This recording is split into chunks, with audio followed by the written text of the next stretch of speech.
Baik adik-adik, kita lanjut materi waktu paruh atau T setengah. Adik-adik, waktu paruh itu adalah waktu yang diperlukan untuk meluruhkan separuh dari jumlah inti suatu isotop. Misalnya isotopnya bulat sempurna nih, jadi waktu yang dibutuhkan untuk meluruhkan atau memecahkan setengah bagian dari mula-mula, kita sebutlah dia dengan waktu paruh. Kira-kira seperti itu ya. Contohnya misalnya adalah T setengah C14, waktu paruhnya adalah 5.700 tahun. T setengah untuk PO214 sama dengan 1,6 dikali 10 pangkat minus 4 detik. T setengah untuk BI210 sama dengan 5 hari. T setengah untuk PB214 sama dengan 26,8 menit. Jadi, semakin besar atau panjang waktu paruhnya, berarti proses peluruhannya berlangsung lambat atau disebut dengan isotop kurang aktif. Sebaliknya, semakin pendek waktu paruhnya, berarti peluruhannya berlangsung semakin cepat atau isotopnya sangat reaktif. Oke adik-adik, nah berikut ada hubungan T setengah dengan sisa isotop. Nah, untuk periode waktu paruh, T dibandingkan dengan T setengahnya jika 0, itu sisa isotopnya sama dengan 100% atau 1 bagian. Rumusnya kita buat nanti setengah pangkat 0 bagian. Untuk T per T setengah 1, 50% sama dengan setengah bagian. Rumusnya kita buat setengah pangkat 1 bagian. Untuk periode waktu paruh, T per T setengahnya 2 itu sama dengan 25% ya, sisa isotopnya sama dengan 1/4 bagian. Nah, untuk rumusnya setengah dipangkat 2 bagian. Nah, bagaimana untuk 3?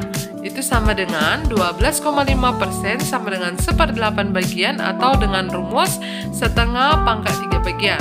Nah, untuk T per T setengah adalah 4, maka sisa isotopnya itu sama dengan 6,25% atau sama dengan 1/16 bagian.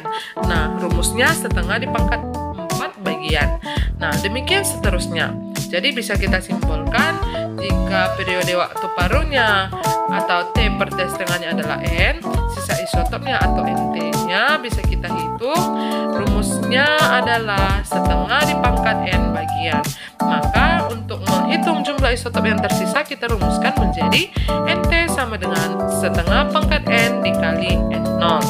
Agar kamu memahami contoh soalnya, maka kita coba jawab soal ini. Suatu isotop setelah disimpan selama 20 hari ternyata masih tersisa 1/16 bagian. Tentukanlah waktu isotop tersebut.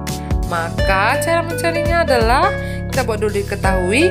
Nah, tentu masa awalnya adalah 1 bagian, sedangkan masa tersisanya adalah 1/16 bagian sesuai dengan yang diberitahu di soal. Maka kita dapat perbandingan NT per N0-nya sama dengan setengah dipangkatkan dengan N, kita masukkan 1/16 sama dengan setengah pangkat N. Nah, kita substitusikan, kita perolehlah nanti hasil N-nya sama dengan 4. Ya, maka untuk T setengahnya 20/4 sama dengan 5 hari. Nah, untuk soal yang kedua. Suatu isotop setelah disimpan selama 60 hari ternyata masih tersisa 12,5%. Tentukanlah waktu paruh isotop tersebut. Maka kita jawab, buat dulu diketahuinya N0-nya sama dengan 100%. Ingat ya, kalau dikasih tahu soal dalam bentuk persen berarti N0-nya pun dalam bentuk persen. Tapi kalau dalam bentuk bagian ya seperti yang tadi kita anggap dia 1 seperti itu ya.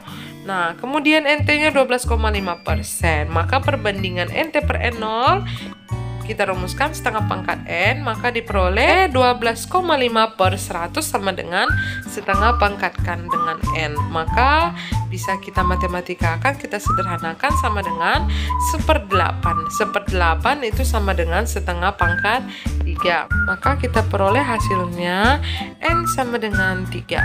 Maka N sama dengan T per T setengah, kita dapat hasilnya 60/3 sama dengan 20 hari. Demikian pembahasan materi waktu paruh kali ini. Semoga bermanfaat dan pastikan kamu selalu mengikuti video-video pembelajaran kimia lainnya.